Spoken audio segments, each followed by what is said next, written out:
جہیز ڈاوری اسلام میں اس کا کیا کنسیپٹ ہے؟ میں نے کافی چیزیں پڑھی، سارے مین بڑے بڑے علماء کو سنا، کہیں بھی مجھے ایسی حدیث سننے کو نہیں ملی کہ جہاں پہ ڈائریکٹلی منع کیا گیا ہو. جیسے پاکستان میں ہم کہتے ہیں جہیز لعنت ہے، ایسی مجھے کوئی حدیث یا آیت اس طرح نہیں ملی. میں نے اس کو کنکلیوڈ اس طرح کیا ہے کہ جب یہ جہیز دینا ایک کلچر بن جاتا ہے نا، جیسے کہ بن گیا، تب یہ بنتا ہے ناسور. کیونکہ امیر بندہ کین افورڈ، لیکن جب غریب کی شادی آتی ہے and he feels the need کہ بھائی اب مجھے دینا ہی دینا ہے، نہیں تو لوگ کیا کہیں گے، یہاں پہ غریب بندہ پس جاتا ہے، وہ قرضے لے کے شادیاں کرتا ہے. حالانکہ حضور صلی اللہ علیہ وسلم کی حدیث ہے کہ سب سے بہترین نکاح وہ ہے جو سب سے کم جس میں خرچہ ہو، اور جو نکاح مسجد میں ہو. ہمارے لوگ نہیں سمجھیں گے، کہتے ہیں منع تو نہیں کیا نہ ہوٹل میں کرنے سے. بھئی حضور صلی اللہ علیہ وسلم نے اگر مسجد کا بولا ہے یا کم خرچے میں بولا ہے، اٹ مینز your نکاح is gonna be successful in the future. اگر آپ جتنا لوگوں کو دکھائیں گے کہ واہ دیکھو میرے پاس کتنے پیسے ہیں، میں نے 50 ڈشیں رکھی ہیں، تو نظر لگتی ہے نا.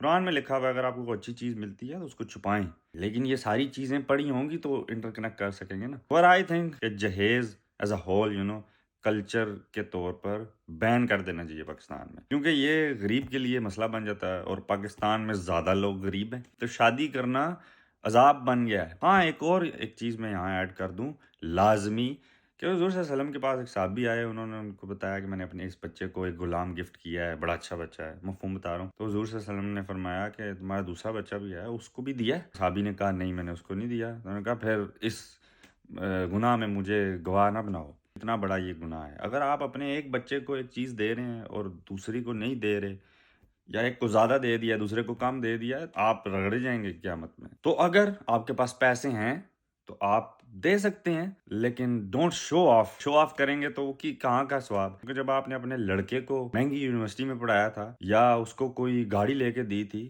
تو لوگوں کو بلا کے ایسے دکھایا تو نہیں تھا نا، آؤ دیکھو بچے کو گاڑی لے کے دی ہے. اب لوگ یہاں پہ نا کچھ جائیداد والی چیزیں لے آئیں گے بیچ میں. تو بھائی جائیداد کے اسلام میں رول الگ ہیں.